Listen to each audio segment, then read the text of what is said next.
In Adventist history, there is the story of Norma and Alma Wiles. They were students at Avondale College in Australia.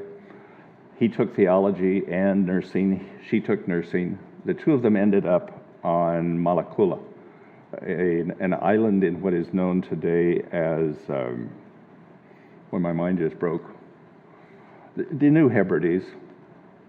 Mm-hmm. And this big headhunter island, they end up learning as much as they can about the Namba language, the Big Nambas, and everybody tells them the Big Nambas are the cannibals on the mountains, don't ever go up there. But once Norman learns enough of the language so that he can communicate with Namba, he takes one of the young boys and walks into the mountains on a trail that no white man has ever used to communicate Christ to the people. And when he got up there, the chief of the Big Namba, rather than killing him, said, "I have had a dream. A man with dead skin comes into my village." And he brought three things. And the first thing he brought was medicine to heal our illness. The second thing he brought was a book that talks about the true God.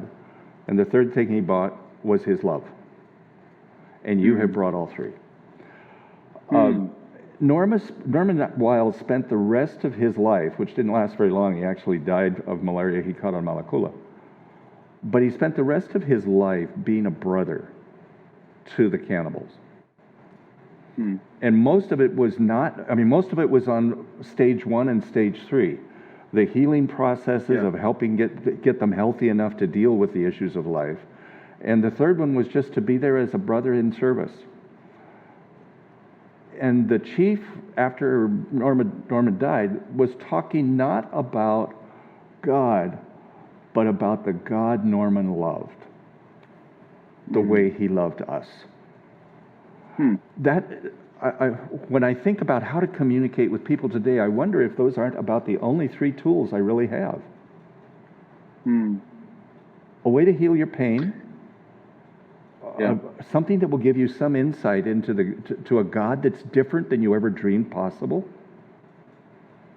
In your lecture today, you were very clear and wonderful about teaching God as somebody who really likes you. He's not a tame lion, you know. Not a tame lion. But he really likes you. Yeah, I mean, I think you got to understand that. Like, we're just so used to saying God is love, God is love, God is love, God is love. But I mean, you got to put yourself in Paul's shoes. Put yourself in a Stoic philosopher's shoes there in the Areopagus. Like, when you have all these Greek gods and these Greek stories about how Zeus is punishing you guys because one of the other gods got fire and gave it to you. You know, it's something you need for your survival, and that makes Zeus angry. And here you're being told about a God who likes you, who loves you, who considers you his children, who wants you to find him, wants to be found by you. I mean, that's just so liberating.